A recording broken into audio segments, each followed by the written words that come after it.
लाखों साल पहले जब जमीन आज से बहुत मुख्तलिफ थी, एक हैरत अंगीज अहद ने जन्म लिया। ये वो जमाना था जब जमीन पर जिंदगी ने गैर मामूली शक्ल इख्तियार की, देव हैकल डायनासोर्स। आज हम एक ऐसे सफर पर निकलेंगे जो हमें उस वक्त में ले जाएगा जब इन दीवाही कल मखलूक़ात ने जन्म लिया। उनकी पुरस्रार इब्तिदा और ताकतवर वजूद की कहानी दरियाफ्त करेंगे। ये ज़मीन की तारीख का एक नामालूम, गहरा और तजस्सुस भरा बाब है। उनका ज़ुहूर कैसे हुआ? वो कौन सी क़ुव्वतें थीं जिन्होंने उनकी अज़मत को मुमकिन बनाया? वो दौर जो डायनासोर्स का सुनहरी दौर बन गया। ये सिर्फ डायनासोर्स की नहीं, बल्कि ज़मीन पर ज़िंदगी के इर्तिक़ा की कहानी है। हमारे आज के सैयारे पर उनके असरात को भी देखेंगे। हमारा मरकज़ी मौजू है अहले देव हैकल डायनासोर्स की अज़मत को दरियाफ्त करना। तैयार हो जाइए एक नाकाबिले फरामोश सफ़र के लिए। लाखों साल मज़ीद पीछे चलते हैं, ट्रायासिक दौर के आगाज़ पर। इस वक्त ज़मीन कैसा मंजर पेश करती थी? एक बड़ा बर्राज़म पेंजिया मौजूद था। पेंजिया के अंदरूनी हिस्से खुश्क व रेगिस्तानी थे, जबकि साहिली इलाके ज़्यादा नामथाम्द। आब व हवा गर्म थी और वसी जंगलात की कमी थी। इस दौर में जिंदगी छोटी और ज्यादा एहतियात पसंद थी। डायनासोर्स ने अभी अपनी मुकम्मल ताकत हासिल नहीं की थी। वो दूसरे रेंगने वाले जानवरों जैसे क्रोकोसोमोर्फिस से मुकाबला कर रहे थे। इनकी जिसामत महज एक मुर्गी या कुत्ते जितनी थी। खुराक के लिए जद्दोजहद आम थी, सब्ज़ा और नबातात भी महदूद थे। लेकिन कुछ पौधे खास तौर पर कॉनिफर्स उभरना शुरू हो गए थे। वक्त के साथ साथ माहौल में बतदरीज तब्दीलियां आ रही थीं। पेंजिया का टूटना शुरू हो गया, जिससे नई जोग्राफियाई खुसूसियात बने। इन तब्दीलियों ने नए मस्कन और वसाइल पैदा किए और कुछ अनवा को अजीमुल जुस्सा बनने का मौका मिला।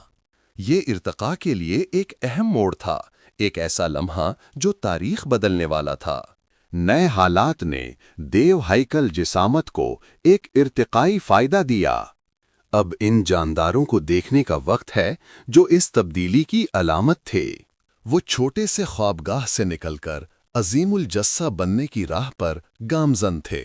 ये कोई मामूली तब्दीली नहीं, बल्कि इर्तिक़ा का एक फ़ैसला कुन लम्हा था, जिसने ज़मीन को हमेशा के लिए बदल दिया। अब हम इस फ़ैसला कुन मरहले की गहराई में उतरते हैं, जहां जिसामत बढ़ना शुरू हुई। प्रोसावरोपॉड्स का इर्तिक़ा एक अहम कदम था। ये इब्तदाई मखलूक़ात बाद में आने वाले अजीमुल जस्सा सावरोपॉड्स की पेशरो थीं। जसामत में इजाफे की कई इर्तिक़ाई वजूहात थीं। एक अहम वजह शिकार से बचाव थी। बड़े जानवरों को शिकार करना मुश्किल होता है। दूसरी वजह बुलंद पौधों तक रसाई थी। लंबी गर्दन और कद इसमें मददगार थे। और तीसरी वजह थर्मो रेगुलेशन थी। बड़ी जिसामत गर्मी बरकरार रखने में मदद करती थी। पहले हकीकी अजीमुल जस्सा डायनासोर्स का ज़ुहूर हुआ, जैसे प्लेटोसॉरस। प्लेसोसॉरस यूरोप में, जबकि लेसिमसॉरस जुनूबी अमेरिका में पाया जाता था। इनकी इब्तिदाई अनाटमी खसूसियात में लंबी गर्दन शामिल थी। ये इब्तिदाई सावरोपॉड्स चारों टांगों पर चलने वाले भारी जिस्म के मालिक थे। इनके ढांचे में उनके पेशरोहों के दो टांगों पर चलने के कुछ आसार भी थे। माहौल में तब्दीलियां और वसाइल की कसरत उनकी नशोनुमा में मददगार साबित हुईं। बढ़ते हुए साइज के लिए ज्यादा खुराक की जरूरत थी। पेंजिया के टूटने से नए माहौल बने, जहां पौधों की बहुतात हुई। ये एक जसामत की दौड़ का आगाज था, जिसने जमीन की जिंदगी को बदल दिया।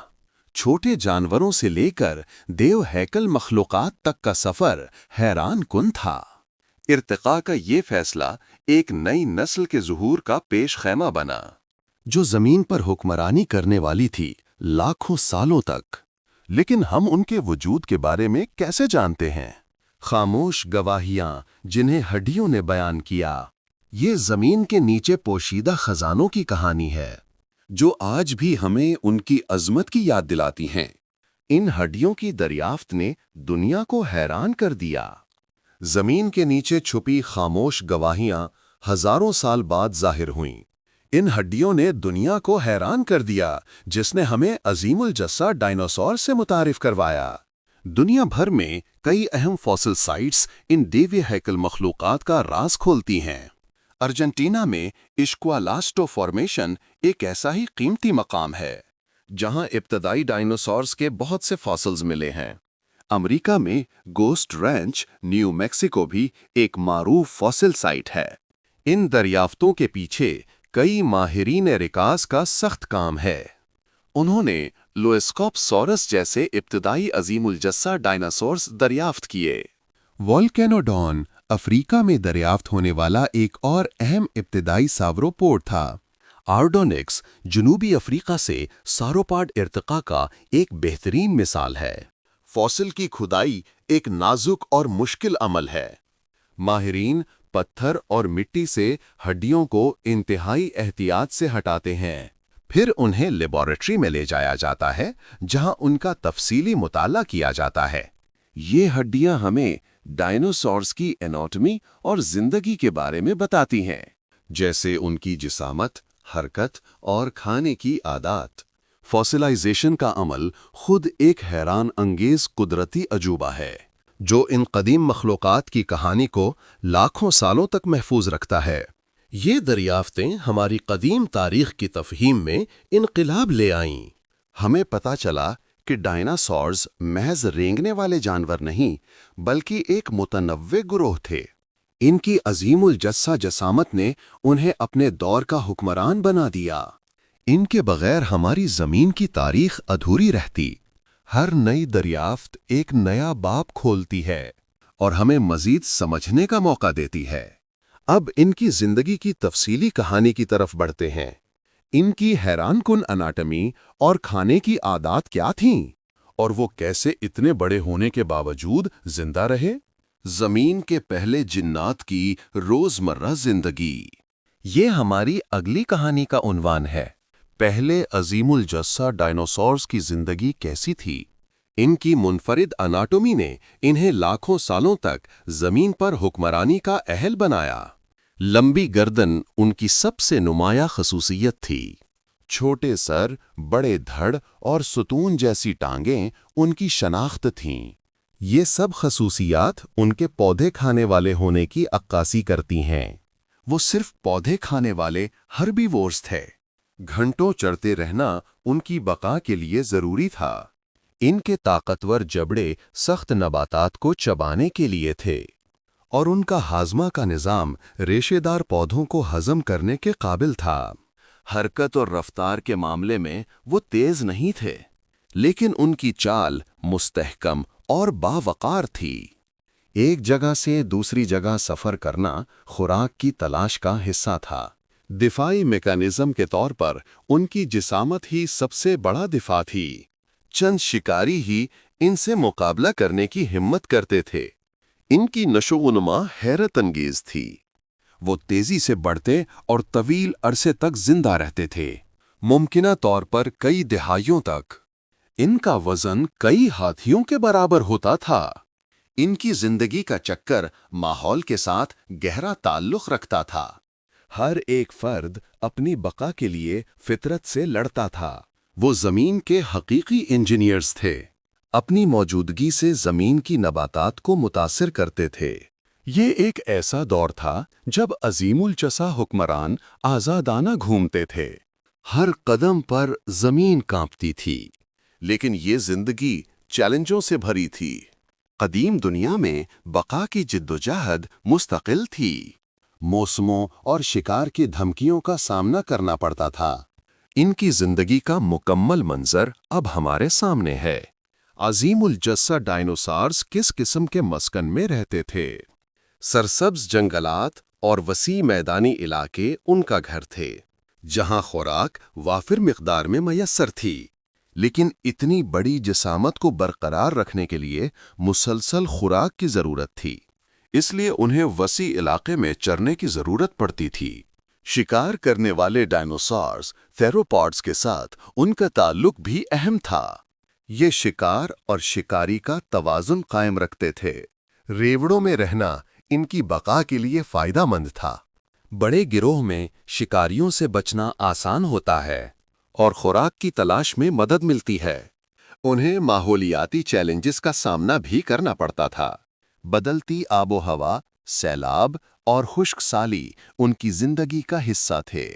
लेकिन उन्होंने इन हालात से मुताबकत पैदा की। इनकी अफजाइश नस्ल भी एक पेचीदा अमल था। बड़े जानवरों के बच्चे भी निस्बतन बड़े होते थे और उन्हें तेजी से बढ़ने की जरूरत होती थी। वालिदैन अपने बच्चों की देखभाल करते थे और उन्हें खतरात से बचाते थे। इनकी रोजमर्रा जिंदगी कदीम दुनिया के एक पुख्ता माहौलियाती निज़ाम की अक्कासी करती है, जहां हर जानदार की अपनी अहमियत थी। और अजीमुल जस्सा डायनासोर्स उनके मरकज में थे। लाखों सालों तक उन्होंने जमीन पर राज किया। इनका विरसा आज भी हमें हैरान करता है और हमें कदीम दुनिया की अजमत याद दिलाता है। अजीमुल जस्सा डायनासोरस ने इर्तिका में एक लाजवाल किरदार अदा किया। वो बाद में आने वाले बड़े सावरोपोड्स की बुनियाद बने। इनके फॉसिल्स का साइंसी मुताला आज भी जारी है। हर नई हड्डी एक नई कहानी कहती है। इनके वजूद ने कदीम माहौल पर गहरे असरात मुरत्तब किए, नबातात और ज़मीन की साख्त को तब्दील किया। आज भी इंसानों में उनके लिए तजस्सुस और हैरत मौजूद है।